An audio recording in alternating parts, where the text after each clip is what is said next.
कभी रात की खामोशी में कोई दरवाजा अपने आप खुल जाता है।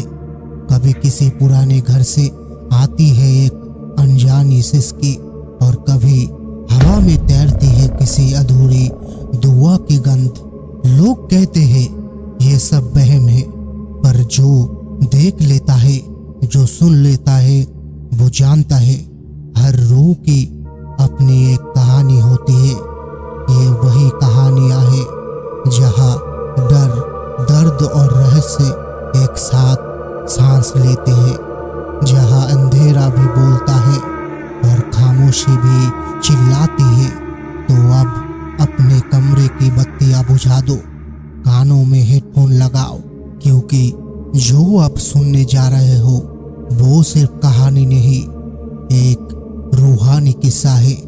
तो चलिए आज की रूहानी किस्सा शुरू करते हैं। बहुत समय पहले की बात है। एक भव्य शाही महल था जिसका नाम था विजयगढ़। ये महल अपनी सुंदरता और ऐश्वर्य के लिए दूर दूर तक प्रसिद्ध था, लेकिन सूरज ढलते ही महल की भव्यता एक डरावने सन्नाटा में बदल जाती थी। लोगों का कहना था कि इस महल पर एक चुड़ैल का साया है। ये चुड़ैल कोई और नहीं बल्कि राजा की सौतेली बहन राजकुमारी मोहिनी की आत्मा थी। मोहिनी अत्यंत रूपवान थी, पर उसका दिल ईर्ष्या और बदले की भावना से भरा था। वो अपने भाई राजा और रानी से नफरत करती थी।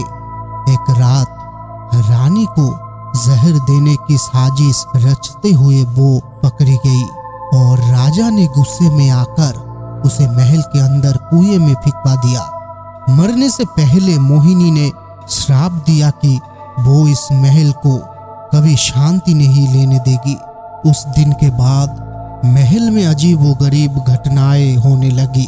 आधी रात को गलियारी में एक स्त्री के पायल की खनक सुनाई देती थी, पर कोई दिखाई नहीं देता था। खिड़कियों पर नाखून रेंगने की आवाज आती थी और कभी कभी मोहिनी की भयानक हंसी गूंजती थी। सबसे डरावनी बात ये थी कि जब भी महल में कोई नई रानी आती, वो कुछ ही दिनों में रहस्यमय तरीकों से गायब हो जाती थी। राजा ने कोई पंडित और तांत्रिक को बुलाया, लेकिन कोई भी मोहिनी की आत्मा को शांत नहीं कर सका। विजयगढ़ धीरे धीरे एक शापित और वीरान जगह में बदलता गया। एक बार एक साहसी और युवा सिपाही जिसका नाम वीर था, महल के रहस्यों को सुलझाने का प्रण लेकर आया। वीर निडर था और भूत प्रेत में विश्वास नहीं करता था। उसने रात को महल के उस हिस्से में डेरा डाला जहां सबसे ज्यादा चुड़ैल का आतंक था। पुराना नृत्य कक्ष। आधी रात हुई थी। नृत्य कक्ष की हवा अचानक सर्द हो गई।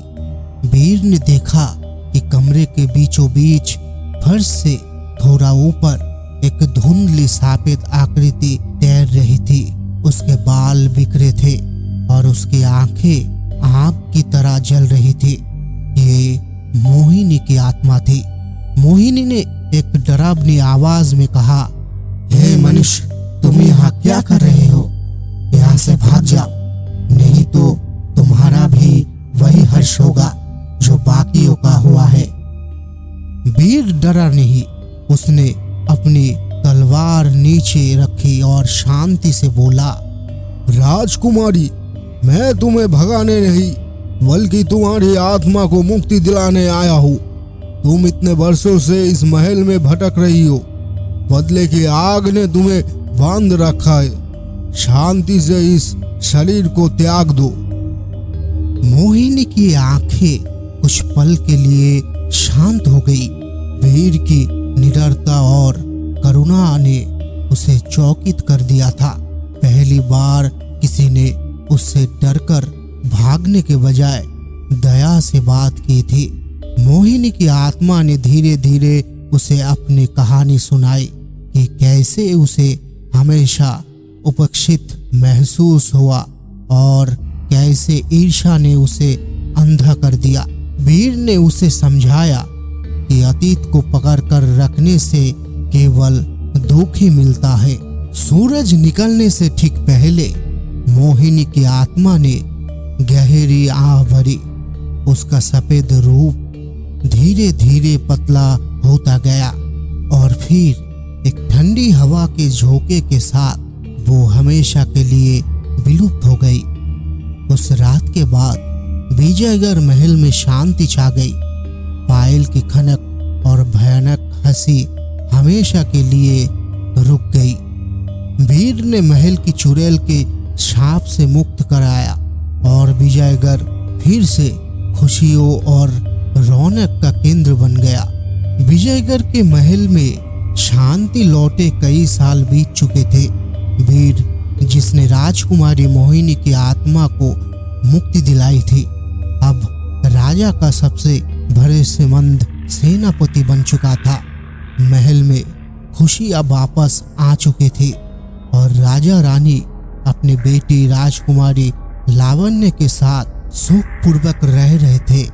परंतु प्रकृति में शांति कभी स्थायी नहीं होती। एक रात जब पूरा महल गहरी नींद में था, रानी के कमरे से एक चीख गूंजी। राजा और वीर तुरंत वहां पहुंचे। उन्होंने देखा कि रानी दहशत में थी और बार बार हवा में किसी अदृश्य चीज की ओर इशारा कर रही थी। रानी ने हाँफते हुए बताया, वो यहाँ थी, एक परछाई। उसने मुझसे कहा कि वह लौटेगी। वीर ने पूरे कमरे की तलाशी ली पर कुछ नहीं मिला। राजा ने सोचा कि शायद ये बुरे सपने का असर होगा, पर वीर जानता था कि ये विजयगढ़ की शांति पर मंडरा रहा एक नया खतरा है। अगले कुछ दिनों में महल में फिर से अजीबोगरीब घटनाएं शुरू हो गई। खाने में जबरदस्त मिर्च का स्वाद आने लगा, जबकि उसमें मिर्च डाली ही नहीं गई थी। रानी के गहने गायब हो जाती और फिर अजीबोगरीब जगह पर मिलते, जैसे कुएं के पास या बंद दरवाजों के ऊपर। सबसे परेशान करने वाली बात ये थी कि जब भी राजकुमारी लावण्य अकेली होती, वो फुसफुसाहट में किसी से बात करती थी, जैसे कोई अदृश्य दोस्त हो। वीर को शक हुआ, क्या मोहिनी की आत्मा वापस आ गई थी? पर उसने तो मुक्ति प्राप्त कर ली थी।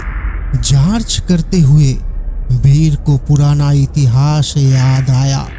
मोहिनी को महल के जिस अंधेरे कुएं में फेंकवाया गया था, वो दरअसल एक प्राचीन गुप्त तहखाने का प्रवेशद्वार था, जिसके बारे में राजा के पूर्वज ही जानते थे। वीर को लगा कि शायद मोहिनी ने मुक्ति पा ली है, पर उस तहखाने में कोई और बुराई कैद है। लीडर वीर ने एक मशाल ली और आधी रात को उस शापित कुएं की ओर चल पड़ा। रस्सी के सहारे वो कुएं के तल तक पहुंचा, जहां उसने एक पुरानी पत्थर की सीढ़ी देखी जो नीचे अंधेरे में जा रही थी। तहखाने में हवा बेहद भारी और सड़ी हुई थी। वीर ने देखा कि वो तहखाना नहीं, बल्कि प्राचीन जादू टोने और बलि की एक जगह थी। दीवारों पर अनजानी भाषा में मंत्र लिखे थे। बीच में एक शिलाखंड रखा था, जिस पर एक ताम्र का लॉकेट रखा था। जैसे ही वीर ने लॉकेट को छुआ, जमीन कांपने लगी। एक भयानक काला धुआं शिलाखंड से निकला और एक विकराल बूढ़ी चुड़ैल के रूप में बदल गया।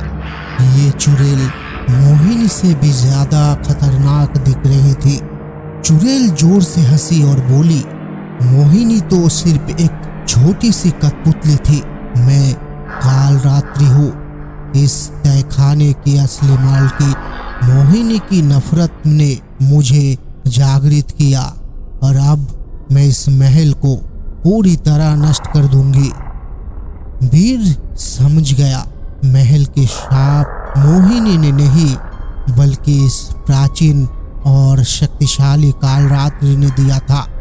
मोहिनी ने तो केवल एक आसान माध्यम थी। वीर ने तुरंत अपने पास रखी रुद्राक्ष की माला निकाल ली, जिसे एक ज्ञानी संत ने उसे बुरे साये से रक्षा के लिए दिया था। उसने माला को कसकर पकड़ा और साहस के साथ कालरात्रि से बोला, तुम्हारी बुराई का अंत में यही करूंगा कालरात्रि। विजयगढ़ पर केवल शांति और धर्म का राज चलेगा। एक भयंकर लड़ाई शुरू हुआ। चुड़ैल ने वीर पर आग के गोले फेंके, दीवारों को हिलाया और डरावनी आवाजों से उसे भ्रमित करने की कोशिश की, लेकिन वीर की भक्ति और निडरता के सामने उसकी शक्तियां कमजोर पड़ने लगी। आखिरकार वीर ने पूरी ताकत से रुद्राक्ष की माला को कालरात्रि की छाती पर फेंक दिया। माला के छूते ही चुड़ैल एक भयानक चीख के साथ जलने लगी। वो वापस काले धुएं में बदली और तेजी से लॉकेट में समाने लगी। वीर ने बिना समय गवाए शिलाखंड को जोर से धकेल दिया, जिसने लॉकेट को तहखाने की सबसे गहरे हिस्से में दफन कर दिया। जब वीर कुएं से बाहर निकला तो भोर हो चुकी थी। महल में एक बार फिर से सूर्य की रोशनी और शांति लौट आई थी। कालरात्रि का भय खत्म हो गया था। वीर ने राजा को पूरी बात बताई। राजा ने उस तहखाने को हमेशा के लिए बंद करवा दिया ताकि भविष्य में कोई बुरी शक्ति महल को परेशान ना कर सके। वीर ने न सिर्फ एक चुड़ैल को हराया बल्कि महल को एक प्राचीन और शक्तिशाली बुराई से भी मुक्त कराया, जिससे विजयगढ़ फिर से विजयी और सुरक्षित बन गया। कालरात्रि की हार के बाद विजयगढ़ महल में सचमुच की शांति आ चुकी थी, लेकिन इतने बुरी बुराई से लड़ने के बावजूद वीर थोड़ा उदास था। उसे लग रहा था कि उसने सिर्फ एक खतरे को टाला है, उस जगह की आत्मा को पूरी तरह से शांत नहीं किया है। राजा और रानी ने वीर का सम्मान किया और उसे महल का रक्षक घोषित किया। राजकुमारी लावण्य, जो अब बड़ी हो रही थी, वीर को अपना हीरो मानती थी। एक दिन राजकुमारी लावण्य महल के पुराने पुस्तकालय में कुछ पढ़ रही थी जब उसे एक पुरानी डायरी मिली। ये डायरी पहले की रानी की थी, जिसमें मोहिनी के बचपन के बारे में लिखा था। डायरी में बताया गया था कि राजकुमारी मोहिनी बचपन से अकेले महसूस करती थी। उसके भाई राजा को सब प्यार करते थे, पर मोहिनी को सब नज़रअंदाज करते थे। उसकी नफरत कालरात्रि के जादू का परिणाम नहीं थी, बल्कि बरसों की उपेक्षा का दर्द था। रानी ने लिखा था कि मरने से पहले मोहिनी ने जहर वाली बात के लिए पछतावा भी व्यक्त किया था, पर तब तक बहुत ही देर हो चुकी थी। लावण्य ने ये डायरी वीर को दिखाई। वीर की आंखें खुल गई। उसने महसूस किया कि मोहिनी की आत्मा ने मुक्ति पा ली थी, पर उसकी पीड़ा अभी भी उस जगह की हवा में बाकी थी। इसलिए थोड़ी बहुत अजीब व गरीब घटनाएं रह रहकर होती थी। महल को सचमुच की शांति तभी मिल सकती थी जब मोहिनी को सम्मान मिले। वीर ने राजा को डायरी दिखाई और समझाया, महाराज, हमने बुराई को हराया है, पर हमने एक टूटे हुए दिलों को सम्मान नहीं दिया है। मोहिनी ने जो किया वो दुखद था, पर उसके दुख की जड़ आपकी उपेक्षा थी। राजा को अपनी गलती का एहसास हुआ। उन्होंने फैसला किया कि अब वक्त है पुराने घावों को भरने का। अगले ही दिन राजा ने महल के बाहर एक भव्य समारोह आयोजित किया।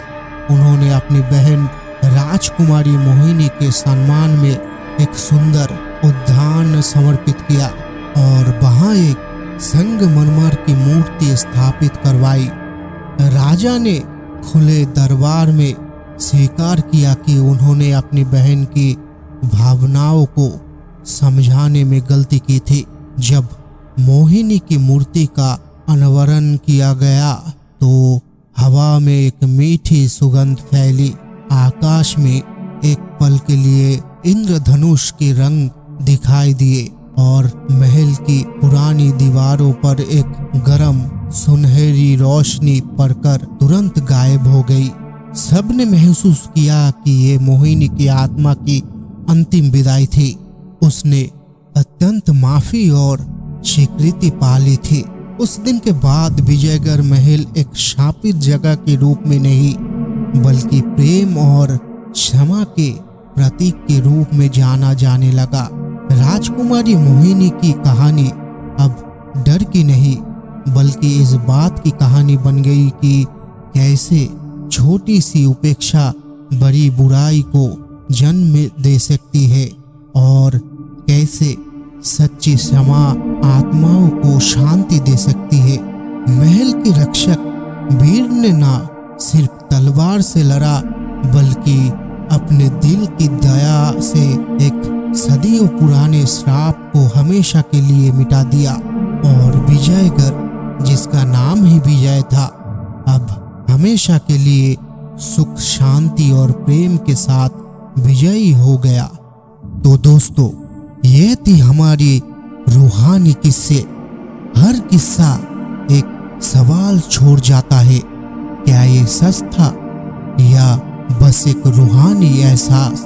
कभी कोई परछाई पीछा छोड़ जाती है तो कभी किसी आवाज की गूंज देर तक कानों में ठहर जाती है। पर एक बात तो तय है, जहां भी डर है वहां कोई कहानी जरूर है। तो आज के रूहानी सफर का यही था एक और किस्सा। पर याद रखना, रूहें कभी पूरी तरह जाती नहीं, वो बस अगली कहानी का इंतजार करती है। तो फिर मिलेंगे दोस्तों एक नए डर, एक नए राज और एक नई रूहानी कहानी के साथ।